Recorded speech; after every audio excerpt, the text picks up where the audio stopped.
ربی حبلی من لدن کا ذریۃً طیبہ انک سمیع الدعا۔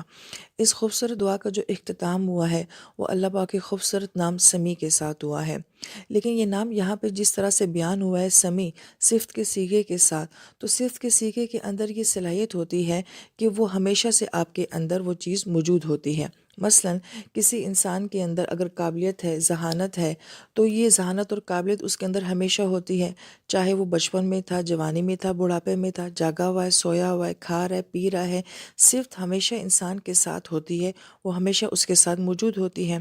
اور یہاں پہ اللہ پاک کے ساتھ جو صفت بیان کی گئی ہے کہ آپ ہمیشہ دعاؤں کو سنتے ہیں، تو گویا کہ اللہ تعالیٰ کی ذات زندگی کے ہر حصے میں بندے کی دعاؤں کو سن رہی ہوتی ہے۔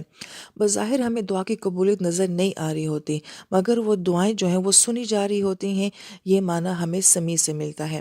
اور یہ خوبصورت بات زکریا علیہ السلام اللہ پاک سے فرما رہے ہیں کہ اللہ مجھے اولاد نہیں ملی، میں بوڑھا ہو گیا ہوں، لیکن ایسا نہیں کہ آپ نے کبھی میری دعا کو سنا نہیں، آپ میری دعا کو تب بھی سن رہے تھے جب میں جوان تھا، آپ تب بھی سن رہے تھے کہ میری زندگی گزر گئی، مجھے اولاد نہ ملی، لیکن سن آپ تب بھی رہے تھے۔ گویا کہ کوئی گلہ ہی نہیں، کوئی شکوہ ہی نہیں کہ مالک اللہ مجھے پہلے اولاد کیوں نہ ملی، کہ مجھے آج بڑھاپے میں جا کے یہ دعا مانگنی پڑی ہے۔ تو گویا کہ ہمارا اللہ تعالیٰ کے ساتھ جو کنسیپٹ ہے، جو عقیدہ ہے، جو نظریہ ہے، وہ کیا ہے کہ اللہ تعالیٰ ہمیشہ سنتے ہیں، ہمیشہ ہماری دعاؤں کو سنتے ہیں۔ ہاں، کب کس دعا نے کس طرح قبول ہونا ہے، یہ اللہ پاک کا اختیار ہے۔ لہٰذا اس بات کو سمجھانے کے لیے قرآن ہمیں دو قصے سناتا ہے۔ دو بچے ایسے ہیں جو کہ اپنے ماں باپ سے بچھڑے ہیں۔ موسیٰ علیہ السلام اپنی والدہ سے بچھڑتے ہیں، یوسف علیہ السلام یعقوب علیہ السلام سے بچھڑتے ہیں۔ اب دعا موسیٰ علیہ السلام کی والدہ بھی مانگتی ہیں کہ میرا بچہ مجھے واپس لوٹا دینا، اور دعا تو یعقوب علیہ السلام بھی مانگتے ہیں، مگر ہم یہ دیکھتے ہیں کہ موسیٰ علیہ السلام کی والدہ کی دعا اتنی جلدی قبول ہوتی ہے کہ تھوڑے ہی وقفے کے بعد، اب وہ واللہ عالم ایک دن کا گیپ ہے یا کچھ دنوں کا گیپ ہے، موسیٰ علیہ السلام جو ہیں وہ واپس اپنی والدہ کے پاس آ جاتے ہیں۔ لیکن ہم دیکھتے ہیں کہ یوسف علیہ السلام سالوں سال گزرنے کے بعد، جو کہ بعض روایات میں 37 سال آتے ہیں، اس کے بعد اپنے والد سے ملتے ہیں۔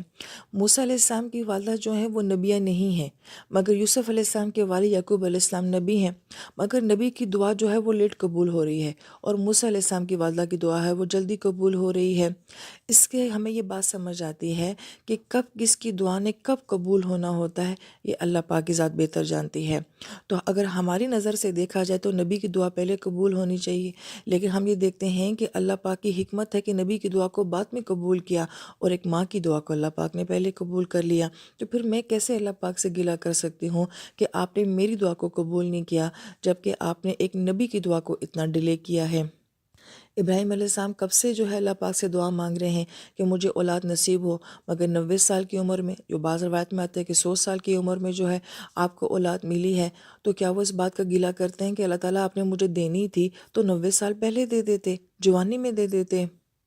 لہذا یہی فرق ہوتا ہے انبیاء میں اور ہم میں، کہ وہ کبھی بھی اللہ تعالیٰ سے نا امید نہیں ہوتے، اور ان کا کبھی یہ اللہ تعالیٰ کی ذات کے بارے میں گمان نہیں ہوتا کہ اللہ تعالیٰ نہیں سنتے۔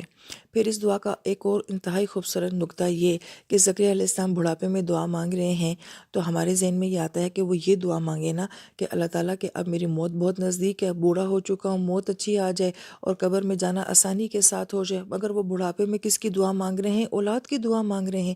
تو یہ تو جوانوں والی دعا ہے، جوان بندہ اللہ تعالیٰ سے دعا مانگتا ہے۔ تو یہ خوبصورت نقطہ اس دعا کا کہ انبیاء کبھی بھی اللہ تعالیٰ کی ذات سے مایوس نہیں ہوتے ہیں۔ اولادیں آپ کے مرنے کے بعد بھی آپ کو نفع دیتی ہیں۔ انسان آخری دم تک اللہ تعالیٰ سے پر امید رہتا ہے اور پر امید دعائیں مانگتا ہے۔ لہٰذا اللہ تعالیٰ سے دعا ہے کہ اللہ تعالیٰ کبھی ہمارے اندر ایسی مایوسی لے کر نہ آئے کہ ہم اللہ تعالیٰ سے مانگنا چھوڑ دیں۔